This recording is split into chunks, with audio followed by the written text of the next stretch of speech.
So, what happens when a group of arrogant hotel staff members decide to treat someone unfairly based on their personal biases?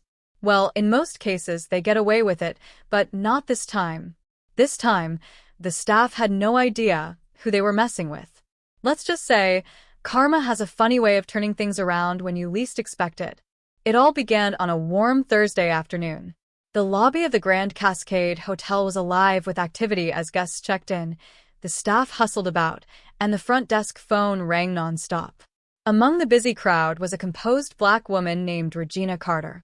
She was dressed casually, in a flowy blouse and tailored slacks, with an air of quiet confidence about her. Regina didn't carry anything that screamed wealth or power, no flashy jewelry or entourage, just a small overnight bag slung over her shoulder. Regina wasn't just any guest at the Grand Cascade Hotel. She was the new owner. 6 months earlier, she had purchased the hotel. Her dream had always been to own a piece of history and breathe new life into the struggling establishment, transforming it into a shining example of hospitality and excellence. But instead of holding a grand unveiling or a press conference, Regina opted for a quieter approach. She wanted to observe the hotel's operations under normal conditions before making any changes. That particular day, Regina planned to check in like any other guest to get a sense of how the hotel was being run. She approached the front desk, but the receptionist, Emily, met her with an icy stare. Emily, a young woman with perfectly manicured nails and a name tag that was ever so slightly askew, looked Regina up and down before speaking, her tone cold. "Can I help you?" she asked, her words dripping with disinterest. Regina, unfazed, smiled warmly. "Yes, I have a reservation for this evening, Carter." Regina Carter. Emily's frown deepened as she tapped away on the keyboard, her eyes scanning the screen. A few seconds passed, and then she looked up, her brows furrowing in confusion. "I'm not seeing your name here. Are you sure you booked with us?" Regina's smile never wavered as she responded calmly, "Yes, I'm sure. I received a confirmation email just this morning." She reached into her bag to pull out her phone, showing Emily the confirmation email. However, Emily barely glanced at the phone before dismissively saying, "Well, the system says there's no reservation under that name." She crossed her arms, her tone unbothered. "Are you sure you didn't book at the Cascade Inn? That's a motel a few blocks down." A hushed silence fell over the nearby guests, some of whom exchanged uncomfortable glances.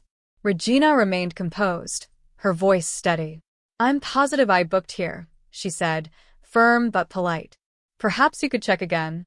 Emily let out an exaggerated sigh, clearly annoyed, and rolled her eyes. "Look, ma'am, I've already checked. There's no reservation under your name. And honestly, if you don't have a reservation, there's nothing I can do. We're fully booked." At that moment, a middle-aged man in a suit, the hotel manager, Mr. Jenkins, approached the desk. He'd noticed the tension in the air. "Is there a problem here?" he asked. Emily, not missing a beat, gestured toward Regina. "This woman claims she has a reservation, but it's not in the system. I've already told her we're fully booked." Regina, her patience starting to wear thin, turned her attention to Mr. Jenkins, her smile still intact but her composure starting to fray. "I'm Regina Carter. I made a reservation here, and I have a confirmation email to prove it." Mr. Jenkins gave her a quick, dismissive once-over, then replied coolly, "I'm sorry, but if the reservation isn't in our system, there's nothing we can do. Perhaps you could find accommodations elsewhere." His condescending tone was hard to miss. Regina didn't back down. "Could you please call your corporate office? They'll be able to verify my reservation," she asked calmly. Emily rolled her eyes again. "Ma'am, we're extremely busy. We don't have time to deal with this mistake. It's not our fault." Before Regina could respond, a security guard approached, likely summoned by Emily. The guard stood tall, arms crossed, his expression unreadable. "Is there a problem here?" he asked. Regina raised an eyebrow. "No problem," she said, her voice even. "Just a misunderstanding about my reservation." The security guard looked to Emily, who repeated her version of events. "She doesn't have a reservation and refuses to leave." Regina's patience was running thin, but she corrected Emily calmly. I never refused to leave. I'm simply asking for clarification regarding my reservation. The security guard's stance became more rigid. Ma'am, if you don't leave voluntarily, I'll have to escort you out. The other guests in the lobby, who had been watching the exchange, started to whisper among themselves. Some were visibly uncomfortable, and a few exchanged glances, clearly unsure about the situation. As the tension in the lobby escalated, some of the nearby guests pulled out their phones, eager to capture the unfolding scene. But Regina? She wasn't fazed by the attention. In fact, she remained completely composed.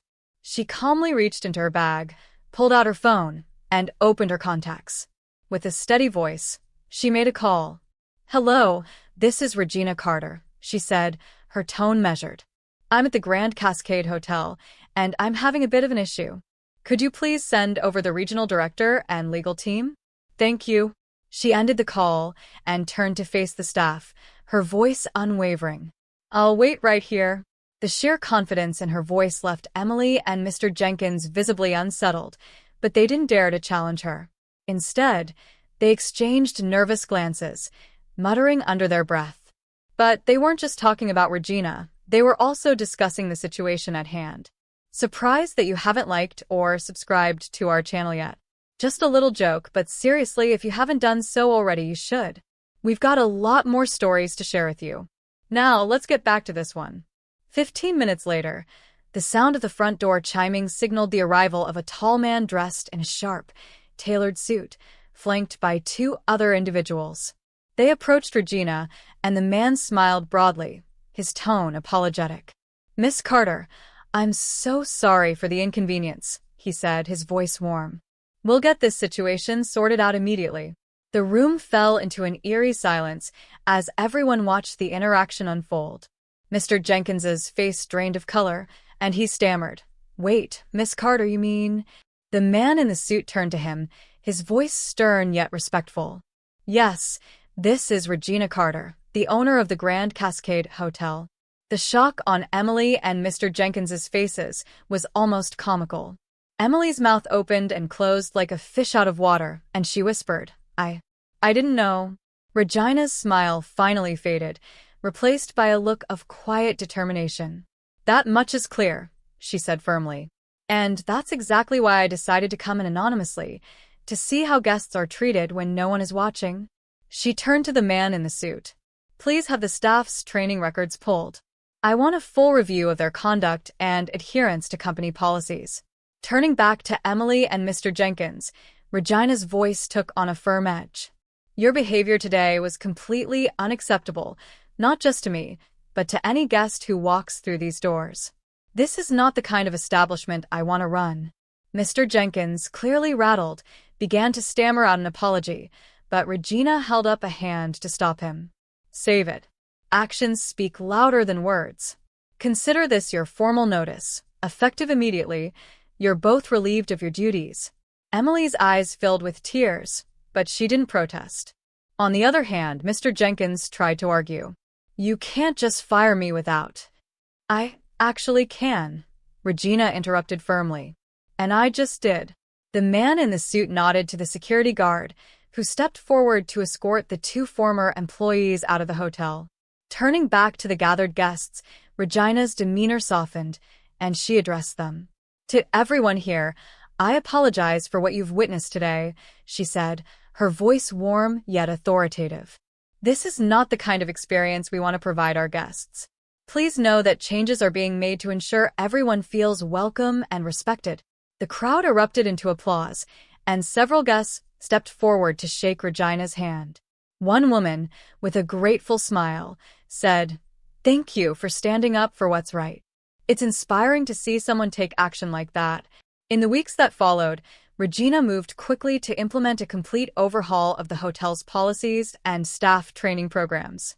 She held workshops on cultural sensitivity, customer service, and conflict resolution. The changes didn't happen overnight, but gradually, the Grand Cascade Hotel began to earn a reputation for excellence, not just for its amenities, but for the way it treated every guest who walked through its doors. Regina's story went viral, with headlines praising her for taking a stand against discrimination. But for Regina, the public praise wasn't the point. It wasn't about the recognition. It was about setting a standard and proving that everyone deserves respect, no matter how they look or where they come from. In the end, Regina's quiet determination transformed the Grand Cascade Hotel into a shining example of hospitality done right.